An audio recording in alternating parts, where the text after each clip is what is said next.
Good morning and happy New Year, Watershed. It's really good to be with you. My name's Scott. I'm one of the co-pastors here, and I want to wish a big happy birthday to Matt, our other co-pastor who you saw a few moments ago. He's looking good at 35-ish, somewhere in there. And anyways, love you, Matt. 25 years of great friendship and grateful for you.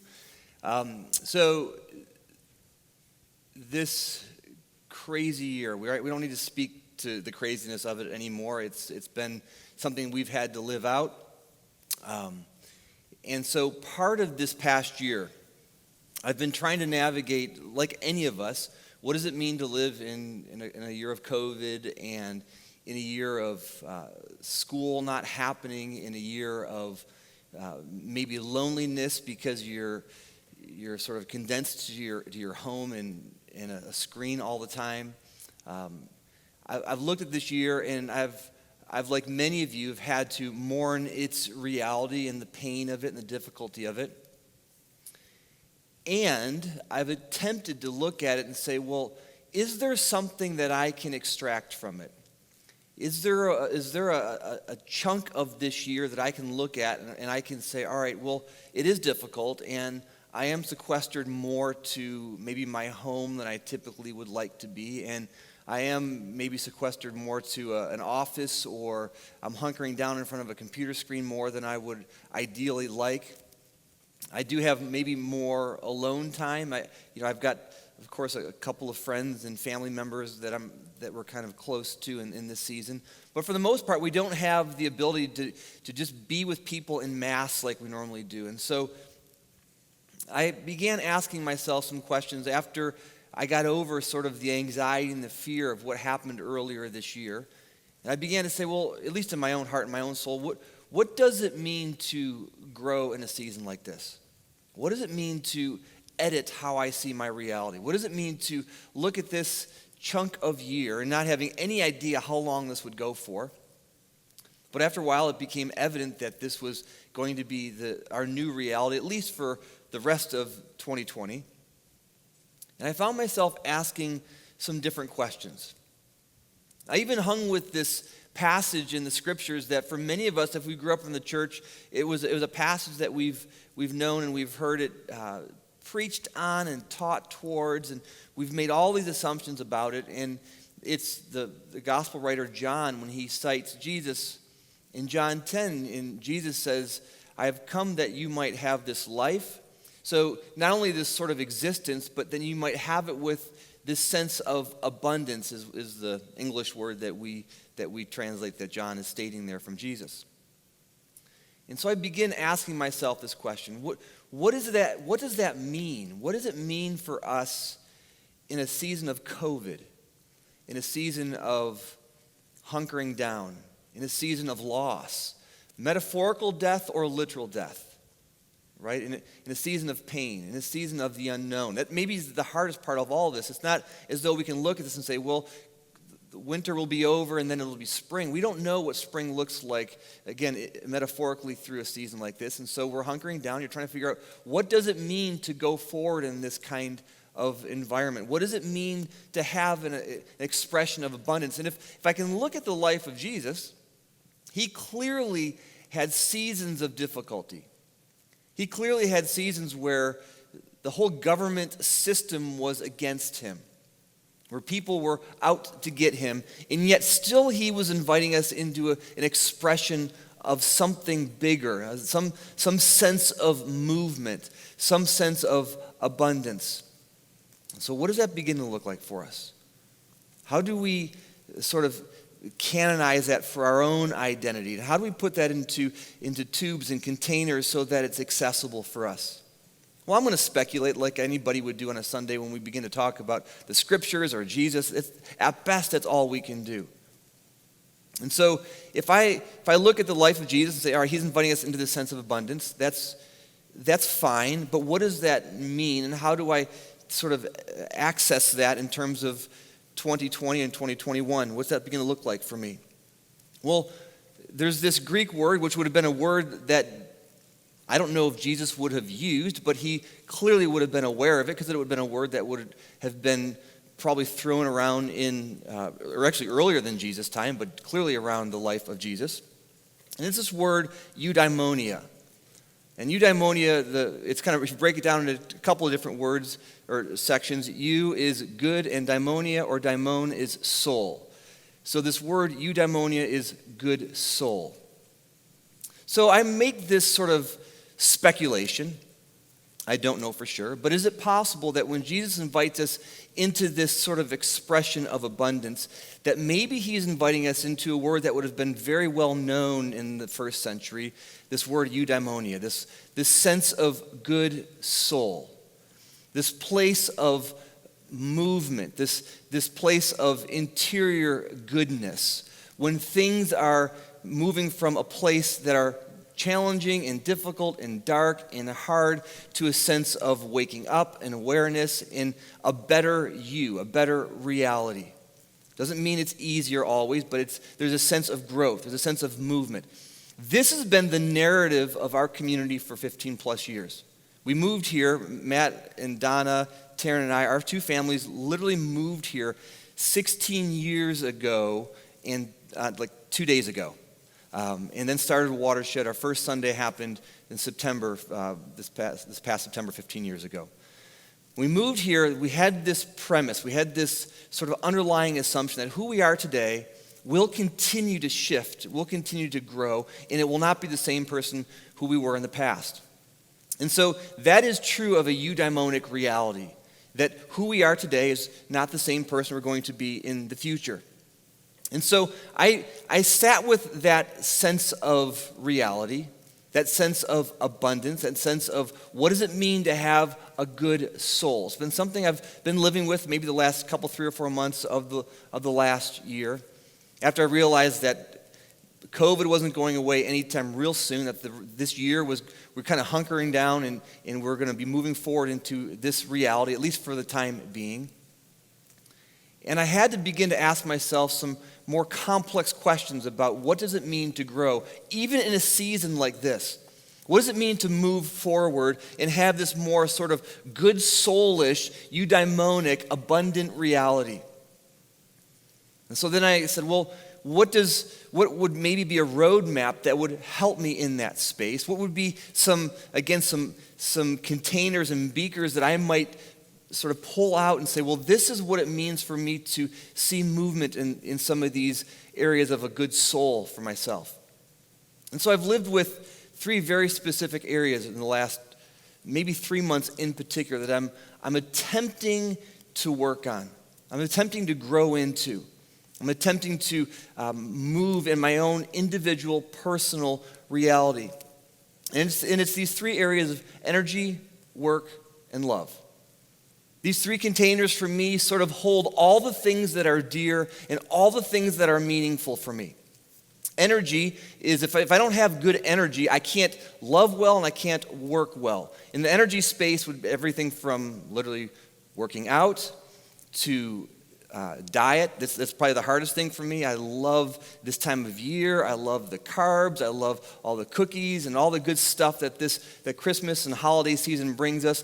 But that is challenging. But nonetheless, it's an area I'm working on. So the space of energy. What does it mean to have an expression of meditation? For me, that's a huge piece that allows me to physiologically actually feel better and helps create, in a very real way, energy for me. Sleep. This has been a new thing for me, to be honest with you. I have grown up under the adage that, listen, I need 4 to maybe 5, 6 hours at the most sleep a night, and I can be more productive than most people can, and so therefore I'm going to work while people are sleeping, and then I'm going to be more effective and more productive and be better at who I am. But what I've come to find is that actually is not the most effective way. Actually, more sleep is actually better. And there's a whole thing and a whole conversation about that I won't bore you to tears with right now. But that space of energy for me has been something that has been growing. Energy and work. So work is another chunk of how I see this sort of this space of abundance, this space of good soul. That when work is meaningful, which I don't always have that luxury, right? We don't always have that luxury. Sometimes we got to work to survive. So I understand that. But when we have the luxury of work being meaningful, for it to be of consequence, For it to be something that we can see sort of advancing the ball down the field in terms of impacting people, in terms of changing lives, in terms of impacting our own reality. It becomes something different. I look at my work scope. I have 6 different areas with which I put the vast energy of when it comes to how I work and what work looks like every week into reality. And so to continue to grow that, to continue to evolve that, to continue to say, what does it mean during COVID for us to do really quality expressions here at Watershed that we never would have done had we not had to go through an experience like this? And how do we work really well in these spaces? We're asking different questions. So energy, work, and then the space of love. This for me, it kind of makes sense, I think, to most of you. It's the space of my relationships. It's the relationships I have with my handful of dear close friends, my family, my brothers and sisters-in-law, my parents and my grandparents. What's it mean to connect with them? And then, of course, my sons and my wife, Taryn. What does it mean to, and for the record, I am always struggling to have a sense of success in these areas. This is not something that happens easy. I have to be very intentional with it. I've sort of longed for, I have this idea that when I'm around my sons or when I'm with my wife, that I'm working on being more present, being more in that space, being more, trying to put aside the technology, trying to move that aside because I know that is one of the most disruptive realities for me and for my reality. So what does it mean to connect well with my kids, to connect well with my wife? And what's that begin to look like? And so energy, work, and love, these 3 areas. And so the hope would be that who I am as an individual, that growth, that movement is deeply connected to who I am in terms of love and intimacy. In terms of what it means to be in connection with somebody, in my case, and my wife, it's our being together. So Taryn and I have been together for 20 years. Oh, it'll be 20 years in May. We've been married. We have 2 sons, Colson, 16, Keen is 13, and they're both going on like 40, but really 4. You know, we got teenagers, so it's a whole crazy thing all up in there right now with COVID and all of that. But trying to figure out what that begins to look like, and it is. Here's what I understand. That the moment I show that picture, and we're in a series about love and relationships and dating and intimacy, and we use the word marriage or commitment or moving in, or there's all these containers of assumption that are flying around. And I want to be really clear that I understand the nuance with which I come to this conversation this morning.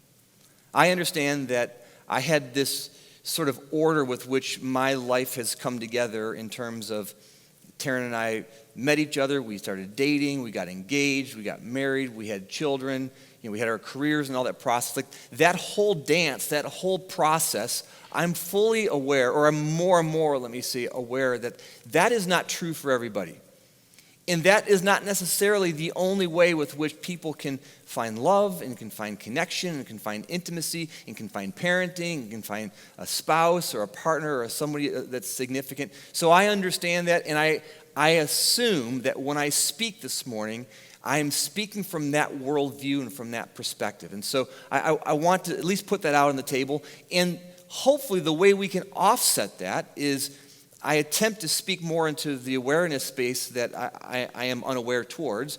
And in this series, we're going to have people that are going to speak around these different containers, around from being a person of color to a different sexual orientation, all of that. And in doing so, it gives us a more broad conversation in this series. So I just wanted to put that out there and let our community know that this is going to be a much more broad conversation over the next 6, 7, 8 weeks, and look forward to seeing what that begins to look like. So I found in the last several months, I found this resource that's been really, really helpful, and I would highly recommend it. It's a book called Happy Together. Kind of a cheesy title, to be honest with you. But if you're willing to take a few moments and dive into it, highly recommend it. It's loaded with some really good content.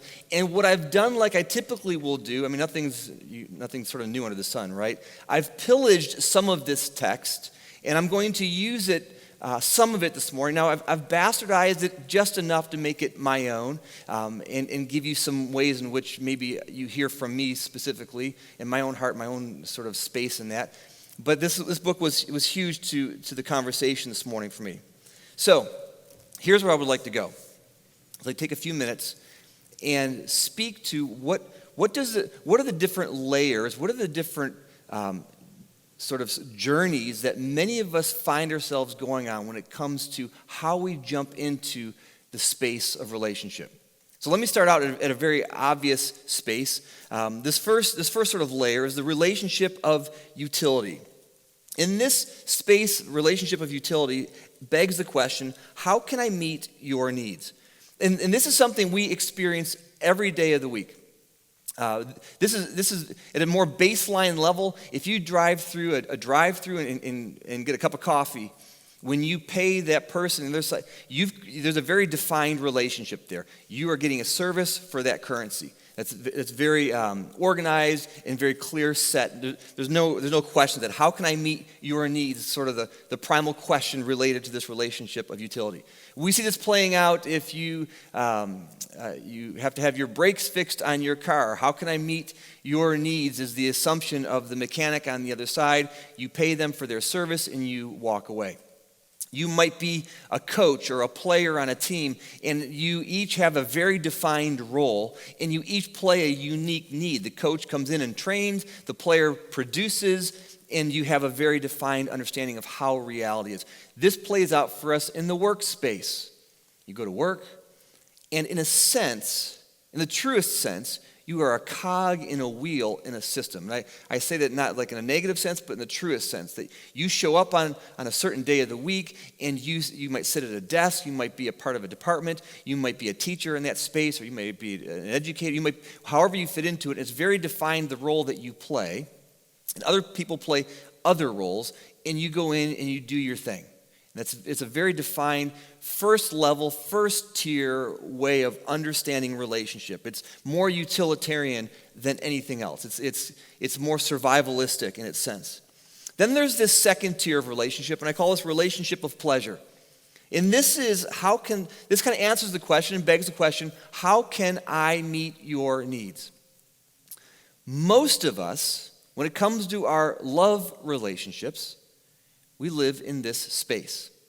This is where we will spend most of our lives in terms of how we engage intimacy and connection and love towards somebody else. This is where romance sits for most of us. And it asks the question, or at least it has a conversation around this sense of you complete me, right? This sort of modern assumption, this Jerry Maguire-ness of how we see each other. And I come to the conversation, I come to the table with needs. You, as my partner, come to the conversation at the table with needs, and we meet each other's needs. That's sort of modern, a la therapeutic, counseling, love, relationship 101. And that's how we've been trained to see our relationships. It's how we typically engage our relationships. It's through this perspective of, I find you in dating, and we connect in dating, and then we realize, wait, there's something really good here. And typically what is good is that something that you're looking for is being met, whatever the need is.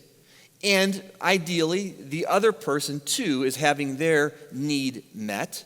And so then you ask the question, well, is this really good, and is it worth pursuing the rest of our lives? And if so, then you might commit forever, or you might move in with each other, or you might pursue engagement, or you might find yourself saying, I want to do this for the rest of my life with this person. You might actually get married. These different takes on the whole thing, but you pursue each other because there's this assumption that you each have needs that you each can meet for each other. This is the Jerry Maguire mentality, right? This is the you complete me disposition. The problem with this, and there's tons of problems with it, but there's one core problem.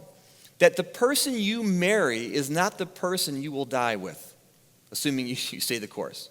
It's not the person you will be with a year or two from then. They will shift and they will change. And so whatever they brought to the table in terms of how they met your needs will probably shift. And whatever you brought to the table for them, it too will change. So if we're looking to sort of meet each other's needs as a predisposition to how we come to a love relationship, ultimately it's going to change. And if we don't have the ability or the wiring to make those shifts, the relationship either will end or will be very tumultuous indefinitely. And most of us live in this space. Most of us live in this reality. And there is this pressure. There's this pressure to say, well, wait a minute, I can't change, because if I change, then the premise with which we came to this relationship, its foundation is torn, its foundation is moved, and so now we have nothing really to be together with. Now, I will say this. There are times that shifts are so drastic, that shifts are so dramatic, that the change is so intense that actually the ability to be together is severed. It's impossible to be. Your worldview, is the way you see reality, has changed so much that you literally can't stay together any longer. I know for Taryn and I, there was, if you look at 20 years, there's so much that changes, right? How we see reality, how we voted, how we understood faith, how we understood God, how we understood parenting, how we understood economics, how we understand relationship, how we understand marriage. Like all these things, what we saw 20 years ago and assumed is completely different today. And sometimes we've made those journeys together, and other times we haven't.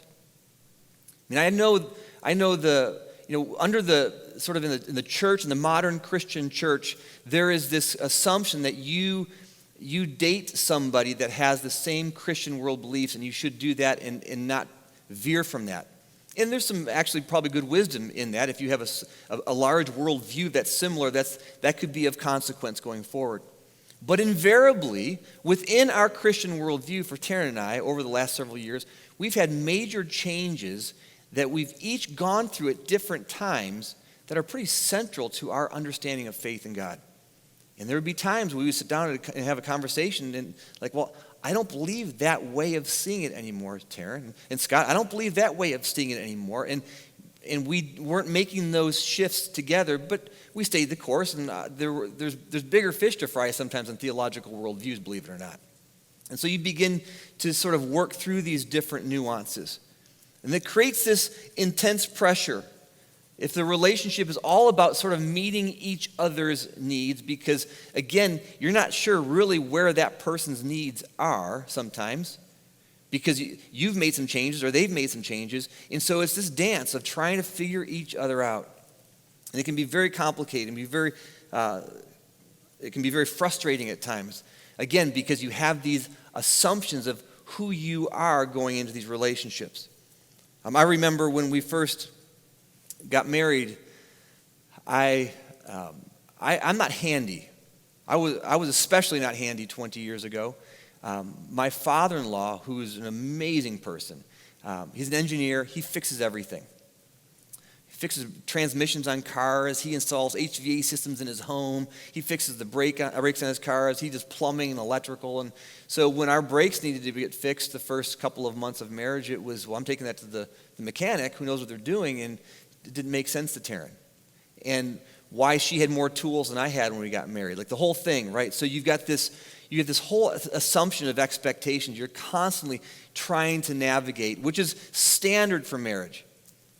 But it also lives within this place of pleasure, because you're trying to constantly figure out what are the needs that each other has, and how do I meet those needs, and how do I make these compromises, which, by the way, is always happening at some level. Relationship, marriage is always about compromise. But there's this third tier. There's this, dare I say, evolved place that is, yes, challenging to arrive towards, difficult to pursue, But maybe if we knew more about it, it would be something that we would find ourselves doing. And I call this the relationship of goodness. And it asks the question, or it begs the question, how can I add to who you already are? How can I add to who you already are? So if I go back to what I sort of started talking about at the beginning of the talk, this conversation about this John 10 idea that Jesus invites us into an abundance. Well, what if the question that as the partner in the relationship, as the one who has the luxury of loving this other person, the spouse, in my case, Taryn, I look at Taryn and say, well, instead of what can she do to meet my needs, what if I begin to ask the question, how can I add to who she already is? Like, where is that best place, that John 10 kind of Jesus saying that Taryn at her most abundant, at her most whole, what does it mean to engage her in that space, in that sense of reality? That Taryn at her most good spirit, or her place of eudaimonia, right? This sense of who she is at her greatest. What does it mean for us to engage, and for me to engage her in that space? What does it mean for you to pursue your spouse, your partner, the person you love the most, not in a space of how they can meet your needs, but where they are most satiated, where they are most realized, where they are at their greatest identity, where their eudaimonia is most is flourishing and going at its highest level? That what if we begin to ask the question that I'm attracted to the good in you and want to see it more realized? What does that begin to look like for us? I mean, for most of us, it's easy to find imperfections, right? Especially when we're at that level 2 place, not getting all our needs met. I'm frustrated. Wait a minute, I have issues with you. You have to make some changes so that I can be happy. That's level 2 level of assumptions that we make in way of living. But at this level 3 space, it's saying, wait a minute, I am on the pursuit of attempting to understand where you are your best person, where you are your best reality. And in that space, I'm allowed the luxury of coming into it and supporting it and encouraging it and seeing it more realized. In the case of our home, my wife is a creative. She's an artist. And so that means different things. So for me, the dining room is a place where you eat. And for my wife, it's a place where the piano goes. And part of it is saying, you know what? That's meaningful for her because as a creative, playing the piano is an outlet. It's an opportunity for her. It's a way for her to find her, in some of the areas of who she is, her greatest space, her eudaimonic reality. What does it mean for me to say, all right, if that's what she needs, then that's what we're going to do. We're going to create environments of productivity that are creative for her. She has a space upstairs where she has additional keyboards and additional creative outlet opportunities, and that's meaningful for her. A couple days ago, she had these pots out.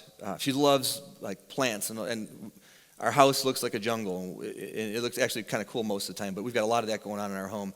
And so she's gotten into she's got these plant kind of deals going on, and then she takes macrame and she wraps it around it, and then she started painting these unbelievably beautiful little paintings on it. I had no idea this was something she could do, and I saw her doing this, and for me, my initial reaction is, oh, that's just clutter, that's something we got to put on a shelf somewhere, but actually this is something that's very meaningful for her, and then she's able to give it away as a Christmas gift to somebody.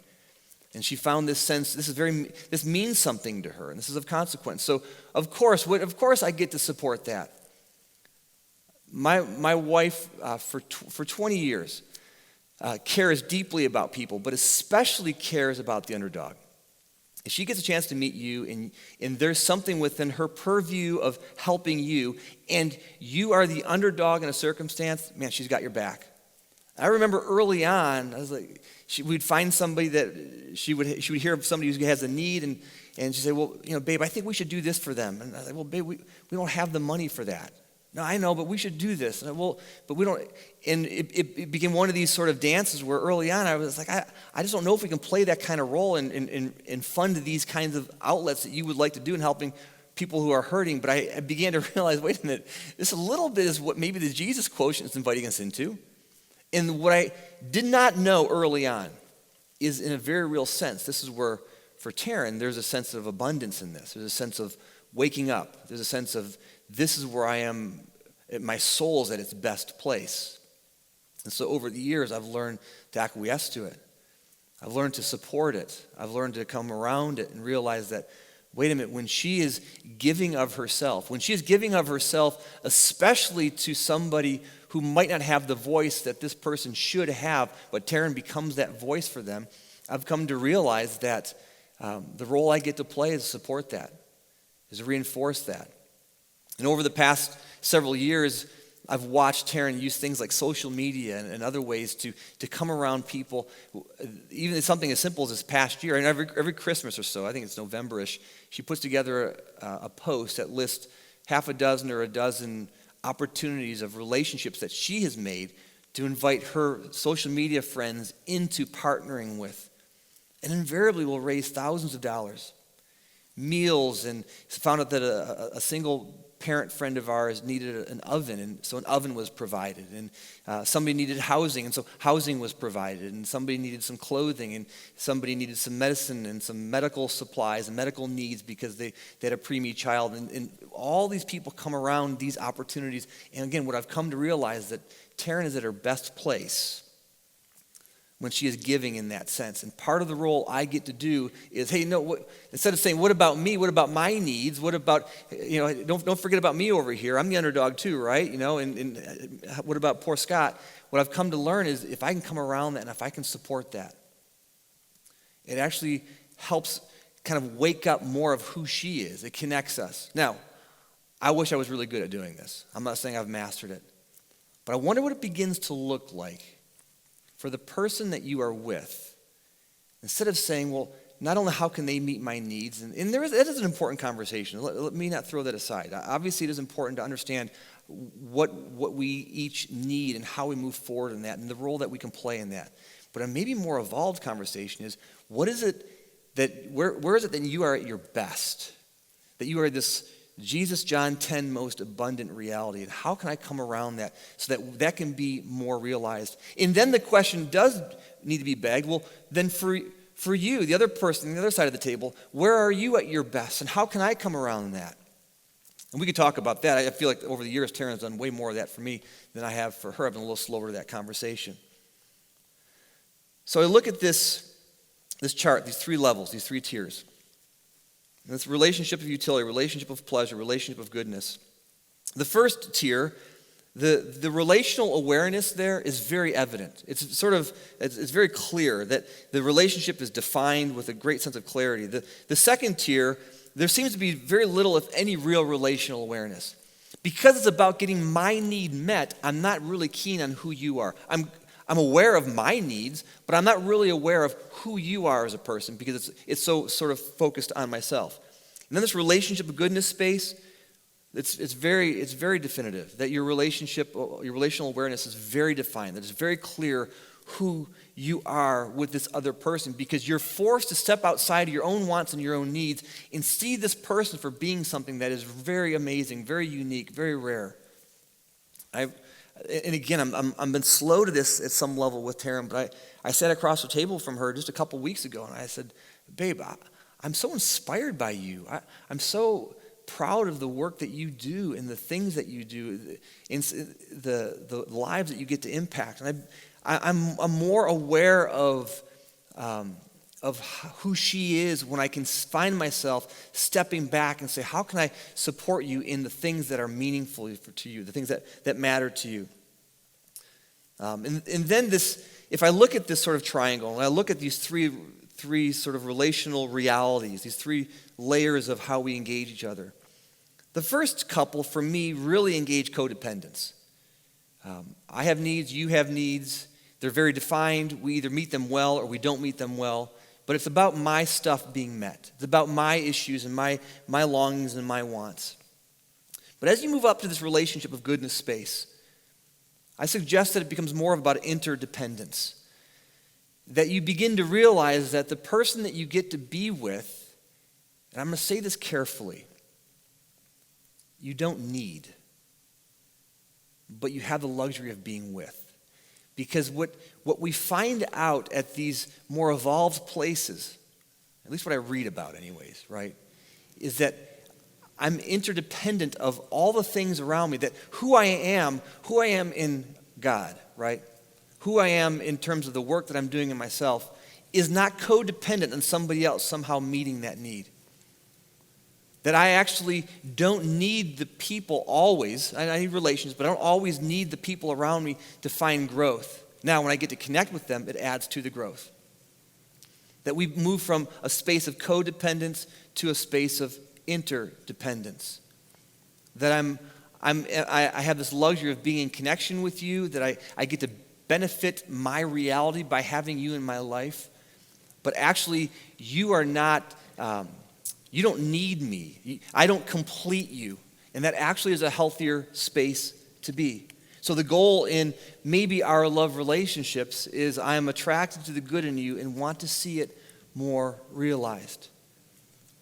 Obviously, we can extend this into all different areas of our relationships. We can extend it to our coworkers, and we can extend it to our family members and to our children and those kinds of things. But what does it begin to look like when our relationships are asking different questions about not just how can we make each other happy, but what is this sort of eudaimonic, God-given desire, this wiring inside of you that is so deep, that is so intense, that when you are in that space, you are at your greatest, you're at your happiest, there is a sense of greatest joy, that the world is most impacted when you are in those containers, in that reality. Now, what does it mean for me to come around you and support and encourage and see that lived out in a greater way? Maybe that's a different kind of love. Maybe that's a deeper kind of love. Maybe that's a space when your soul is coming alive. Maybe that's the kind of thing that when you, get to spend 10, 20, 30, 40 years together and you begin to move into those spaces. Because at the premise of all of this is who we are today is not who we're going to be tomorrow. That we are constantly changing. We are constantly evolving. So if that's true, then if it's about you and I meeting each other's needs, that's a lot of moving pieces that we need to talk about. We need to go to therapy over. We need to read books over. That's fine. But what does it begin to look like when we begin to ask the question, I'm attracted to the good in you and want to see it more realized? And how do we do that? How do I do that? Watershed, it's good to be with you this morning. I look forward to these next several weeks ahead with you guys. And maybe today, over a cup of coffee, or over lunch, maybe on that ride to to a walk or whatever it is, a Zoom call, maybe you begin to ask that person, what is the thing that self-actualizes who you are, and how can I come around that and be a part of seeing that more realized? Thank you, Watershed, for who you are. I love you guys, and good morning.